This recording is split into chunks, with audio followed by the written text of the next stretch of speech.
السلام عليكم ورحمة الله. الحمد لله رب العالمين، والصلاة والسلام على رسوله الأمين وعلى آله وأصحابه ومن تبعهم بإحسان إلى يوم الدين. أما بعد, সম্মানিত দর্শক ও শ্রোতা বন্ধুরা, আসসালামু আলাইকুম রহমতুল্লাহ। আমরা বর্তমানে হজের মাস অতিক্রম করছি। হজের 3টি মাস শাওয়াল, যুলকাদা আর যুলহিজ্জা। তো কয়েকজনে প্রশ্ন করেছেন যে আমরা হজ উপলক্ষে যে বায়তুল্লাহ কাবাঘর আমরা যে তওয়াফ করি, এই কাবাঘর কয়বার বানানো হয়েছে। তো আমরা এর সঠিক তথ্য তো পাওয়া কষ্টকর, তারপরেও আমাদের আল্লামা সিউতি, যিনি তারিখে মক্কায় উল্লেখ করেছেন যে কাবাঘরকে 10 বার বানানো হয়েছে।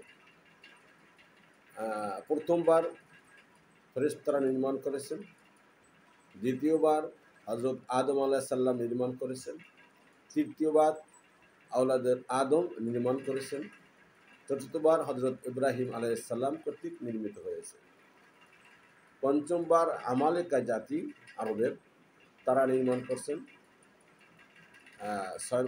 ষষ্ঠবার জুরহুম গোত্র, আরবের জুরহুম গোত্র তারা এটাকে নির্মাণ করেছে। আর 7 নম্বর হলো কুসাই ইবনে কিলাব, রসুলের উর্দুতন দাদা, পরদাদা বা তার উপরে রসুলের এই বংশী কুসাই ইবনে কিলাব, তিনি নির্মাণ করেছেন। অষ্টমবার কুরাইশ কর্তৃক নির্মিত হয়েছে, তখন রসুলুল্লাহ সাল্লাল্লাহু আলাইহি সাল্লামের বয়স ছিল 35 বছর।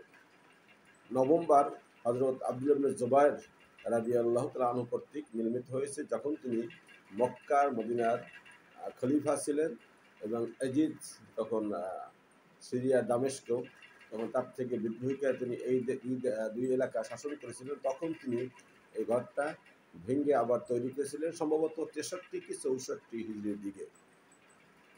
এরপরে দশমবার যখন আব্দুল্লাহ ইবনে জুবাইর শহীদ হয়ে যান, তখন এই এলাকা আব্দুল মালিক বিন মারওয়ান এবং হাজ্জাজের মাধ্যমে এটাকে দখল করে। তখন হাজ্জাজ ইবনে ইউসুফ এটাকে আবার নির্মাণ করেন, সেটা হয়তো 74 কি 75 হিজরির পর। তো এই হলো 10 বার যেখানে নির্মিত হয়েছে।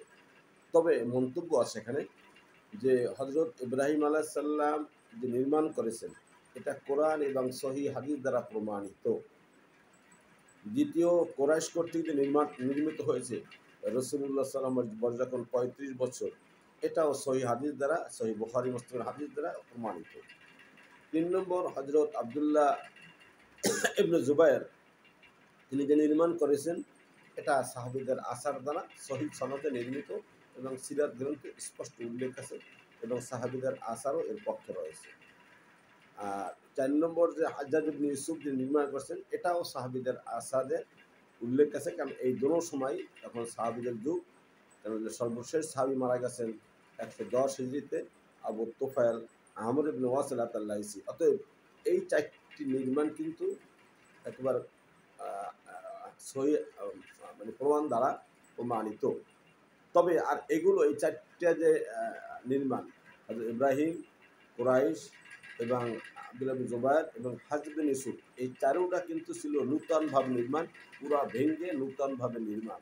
আর বাকি যতগুলো ছিল এই 4টে ছাড়া বাকি যে 6টি, সেখানে আছে ফেরেশতা, আদম আলাইহিস সালাম, আওলাদে আদম, আমালেকা, জুরহুম, কুসাই ইবনে কিলাব। এই যে 6টি, এই 6টির সপক্ষে কোনো সহিহ প্রমাণ নেই, কোরআনেও নেই এবং সহিহ কোনো হাদিসেও নেই। এগুলো সবই সিরাত লেখকরা বিভিন্নভাবে উল্লেখ করছেন। আর এই 6 ভাবে যে 6 গ্রুপ যে নির্মাণ করছেন, এটা আসলে পুরোপুরি নির্মাণ নয়, বরং এটা ছিল সংস্কার করা। অতএব এটাই আমরা পাচ্ছি।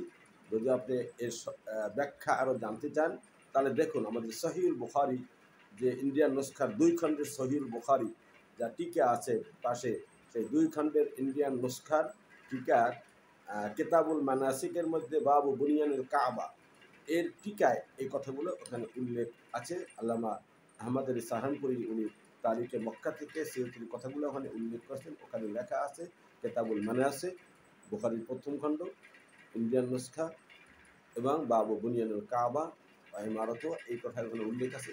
তো সেখানে আপনারা এই ব্যাপারে আরও বিস্তারিত দেখতে পারেন। আল্লাহ তাআলা আমাদেরকে তৌফিক দান করুন। আমিন। ওয়া আখির দাওয়ানা আনিল হামদুলিল্লাহি রাব্বিল আলামিন। আসসালামু আলাইকুম ওয়া রাহমাতুল্লাহ।